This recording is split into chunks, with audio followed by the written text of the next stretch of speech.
با تازه‌ترین خبرهای تاجیکستان و جهان شما را از استودیوی مرکزی رادیو آزادی آشنا می‌کنیم. شعله گلخواجه هستم. درود. در برنامه 21 نوامبر این موضوعها را داریم.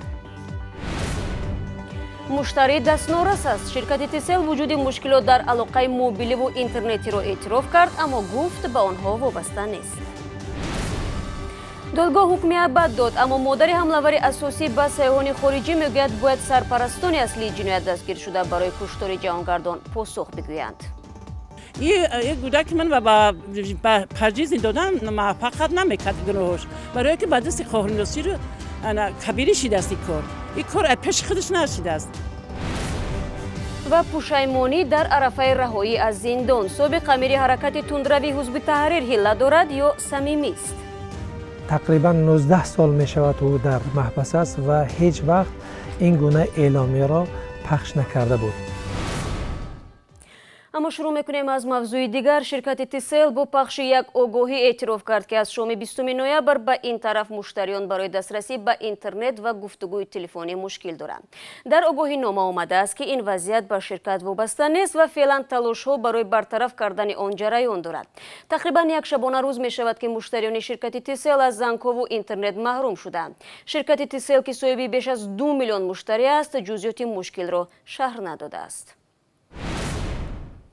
دادگاه عالی تاجیکستان بعد تقریبا یک ماه محاکمه حکمش را در نسبت عاملان حمله به جهانگردان خارجی صادر نمود.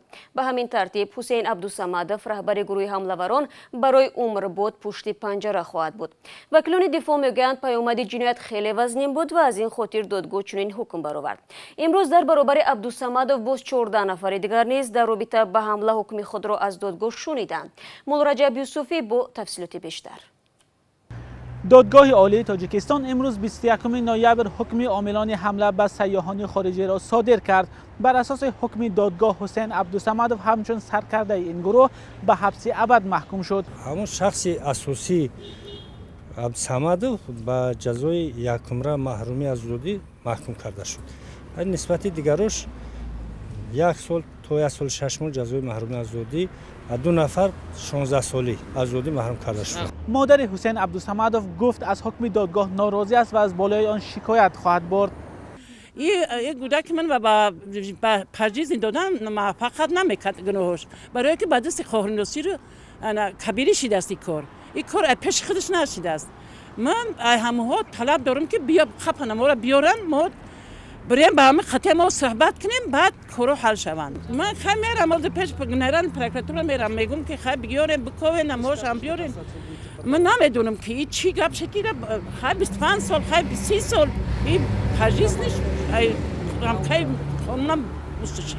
کرامت الله غنی و بهروز صفایف به اشتراک در اتحادیه جنایتی و افراطگرایی متهم میشوند. بر اساس حکم دادگاه اینچنین 12 نفر دیگر از 1 تا 1.5 سالی خود را در پس زندان سپری خواهند کرد.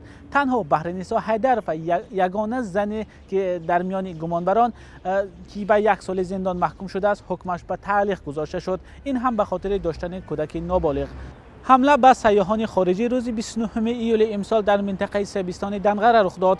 در پی آن 4 سیاح خارجی کشته شده، 2 تن دیگر جراحت برداشتند. مولا رجب یوسفی، برات یوسفی، آزادی، دوشنبه. حکم امروز اعلان شده را میتوانید در وبسایت رادیو آزادی www.azadi.org پیدا کنید. اما من رو میارم به موضوع دیگر. یکی از بنیادگذاران حرکتی در ازبکستان ممنوع حزب التحریر اعلان نمود که از عضویت این سازمان افراطی خارج می شود. حفیظ الله ناصرov که در گذشته امیر بخش ازبکستانی حزب التحریر بود، این حرف را در شرایط به زبان آورد که چند ماه بعد از زندان به آزادی میبرد. ناصرov را بعد از سلسله ترکشو در تاشکند به 20 سال زندان محکوم نمودند. سراجدین اسلام همکارم از بخش ازبکی رادیو آزادی این موضوع را پیگیری داشت و قبل از برنامه من از او پرسیدم که تا کجا می شود این اظهارات امیر سابق را جدی گرفت. به نظر من واقعا او تصمیم گرفته است که صفهای حزب التحریر را ترک کنند، چون تقریبا 19 سال می شود او در محبس است و هیچ وقت این گونه اعلامیه را پخش نکرده بود. البته این نوار را کارمندان امور داخلی ازبکستان به نوار گرفتند، ولی به نظر می رسد که گپ های حفیظ الله ناصروف خیلی صمیمی است، چون خودش میگوید که پس از فکرانی طولانی، پس از بحث‌های طولانی، او به خلاصه آمده است که این حرکت نادرست می باشد. بعد این من از سیروجین اسلام درباره تاثیر اخراج حفیظ الله ناصروف به فعالیت منبعده حرکت تندروی حزب التحریر پرسیدم. باید بگوییم که حفیظ الله ناصروف از سال 1997 تا سال 1999 تقریبا 2 سال، بیش از 2 سال امیر حزب التحریر بود و خیلی نفوذ زیادی را داشت. او یکی از عالمان برجسته حزب التحریر به حساب می رفت و پیروان زیادی خود را داشت، ولی پس از به حبس رفتن او هزاران نفر پیروان حزب التحریر به حبس گرفته شدند و محکمه ها آنها را به سالهای طولانی حکم دادند.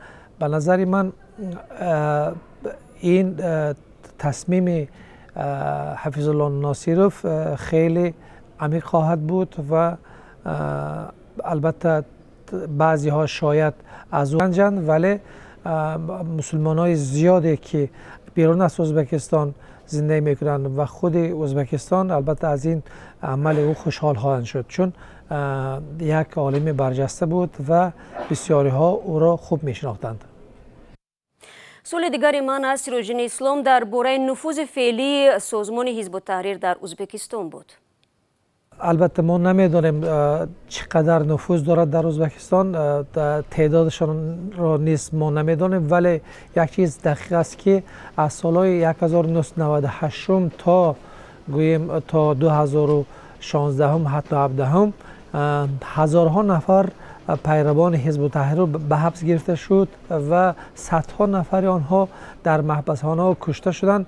به نظر من از این لحاظ میتونم گویم که اینها پیروان زیادی را داشتند و در آسیا مرکزی اگر مقایسه کنیم با تاجیکستان و قرقیزستان و حتی قزاقستان نفوذ برجسته داشته حزب التحریر و اولین حرکت بار اول در اواخر سالهای 80 پیش از فروپاشی اتحادیه شوروی در ازبکستان پیدا شده بود و البته الان نفوذ زیادی را ندارد چون پیروان زیادش در محبس هستند، ولی در مجموع میتونیم گوییم که امروز حزب التحریر البته تا اندازه شکست خورده است. سیروجین اسلام همکارم از بخش ازبکی رادیو آزادی صحبت میکرد. گفته میشود یکی از هدفهای حرکت تندروی حزب التحریر بنیاد خلافت یگانه در آسیای مرکزی است. در تاجیکستان نیز عضویت در این سازمان ممنوع است و صدها پیروانش پشت پنجره انداخته شدند. من برمیگردم به تاجیکستان. بعد رئیس زندان نوبت به کارمندان رسید. دادگاه شهر خوجند از بازداشت 6 کارمند زندانی رقم 3 خبر میدهد. این افراد در رابطه با آشوب محبوسان که 2 هفته پیش به عمل آمد دستگیر گردیدند. کیومرثی عطا جزئیات بیشتر را تقدیم میکند. دادگاه مرکزی ولایت سوخت 6 کارمند محبسی رقم 3 شهر خوجند را به حبس گرفته است که در میان آنها فرهاد صدیروف سردار شعبه نظام زندان نیز هست. شب 7 نوامبر در زندان رقم 3 شهر خوجند عصیان سر زد که در نتیجه آن 10 نفر کشته و زخمی شدند. آخری هفته گذشته فیض‌الله سفرزاده سردار زندان هم دستگیر و با قرار دادگاه برای 2 ماه آینده به بازداشتگاه موقتی یا سیزا انتقال یافت. سفرزاده را روز 15 نوامبر از وظیفه برکنار کردند. به اطلاع مقامات دادگاه شهر خوجند علیه فیض‌الله سفرزاده فرهاد صدیروف و 5 همکار آنها بر اساس ماده خنک که از بی احتیاطی باعث به مرگ انسان گشته است پرونده باز نمودند. این ماده در صورت اثبات گناه جریمه و یا محروم ساختن از آزادی به مهلت تا 5 سال را در نظر دارد. قبلا از دادستانی ولایت سوخت به رادیو آزادی گفته بودند که حادثه آشوب در محبس خوجند را یک گروه تفتیشاتی از دادستانی کل تاجیکستان تحقیق می‌کند. در این آشوب به اطلاع منابع رسمی 23 محبوس و 2 کارمند زندان کشته شده و چند نفر دیگر مجروح گردیدند.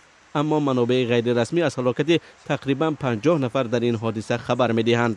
با گذشت 2 هفته از آشوب در زندان شهر خوجند مقامات تا به حال درباره این حادثه اطلاع ندادند. در شمال تاجیکستان میمانیم. مرکز ولایت سوخت به همین زودی ها صاحب راه تنابی می شود. ساختمان چنین راه آغاز شده است و بعد با استفاده دادن آن ساکنان و سیاحان در کابینه ها رود سیحون و قلعه قدیمی شهر خوجند را از بلندی تماشا خواهند کرد. در این باره شادمانی تیم گزارش می‌دهد.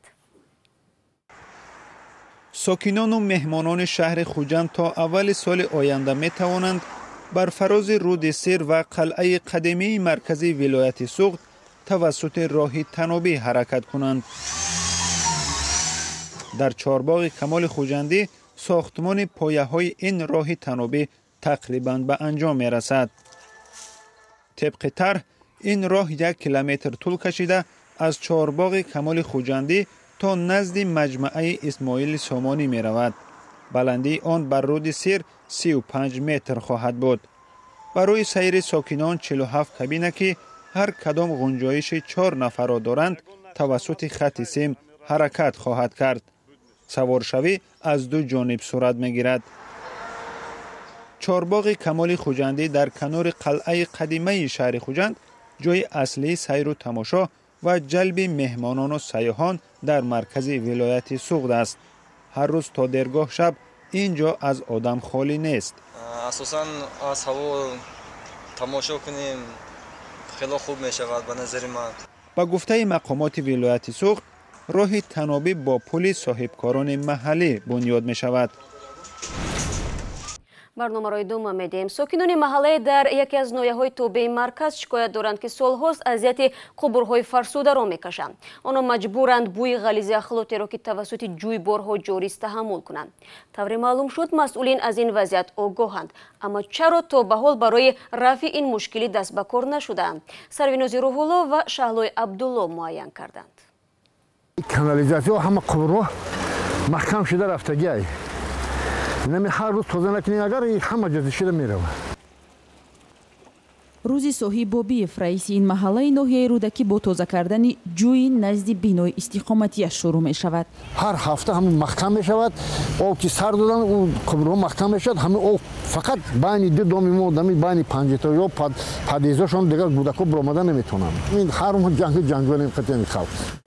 ساکنان محله استقلال یکی جماعت شهرک میرزا ترسونزاده در ناحیه رودکی هر روز خود را با بوی غلیظ اخلاط و دیدن این منظره شروع میکنند. شبکه ویرانی آب و کوریز زندگی آنها را تلخ کرده است. کودکان میغلطند میمونند آب کسل زرد هر کسل بسیار اینجا به میبیان و میکنن اینقدر تازه میکنن میرن بود با هم خیلی این کانالیزاسیون خیر. همین دین شب رو آمدن نمیشه وای خونه. ایتای پدیز گشته خونه ندارم اومدم وای پوپشم دستم گرفته بعد پیش مکتب رفته پوشیده رفتیم. یگون شرایط نیست. هر ماه 3-4 بار همین خیل میشه. در محل بیشتر از 1000 نفر زندگی میکنند. سالها از سبب کارناشایان بودن قبرهای اخلاطگذر آب حاجتخانه ها اطراف این خانه ها جمع می شود. ساکنان میگن مراجعت چند کرته آنها به مسئولین نتیجه نداد. همه کسا مراجعت کردیم، نوشتیم، چند بار وای کردیم، همه خیلی آمدن گفتن که همین چورش میبینیم ساز میکنیم نه که نه همین سحر او سحر میتیم فقط ما همین هوای تازه تماما نیست در خانه، فقط بغرض همین او همین اچسنای تماما یگان خیلی بود هوای تازه ما نمیبینیم. مسئولان حکومت که در جای حادثه حضور داشتند به رادیوی آزادی گفتند از این وضعیت خبر دارند و منتظر تصدیق نقشه گنرالی هستند. این مسئله روسیه قبرها از دوران شوروی موندگی کمتر در این محله وای شدگی دومای نو دومای بلندوشانه بسیار شدگی یک 3-4 تا دوم قبرهای شوروی майдатар геймплан бояд ба наздикӣ вай шавад. тариқи соҳибкоро мо 1 километр ина аз навсозӣ мекунем бо қубрҳои нав замонавӣ. ساکنان میگویند حالا که فصل سرما است بوی آبهای غلیظ را فرو میشینانند و بریدن برف و باران آن را پاک میکند. در فصل گرما زندگی در این محله طاقت فرسا است. بیننده عزیز، تفصیلات بیشتری موضوع روز و دیگر خبرگزاری‌های رادیو آزادی رو میتوانید در سامانه ما www.azadi.org پیدا کنید. تا ملاقات فردا، خدا نگهداری هر یک شما. باشد.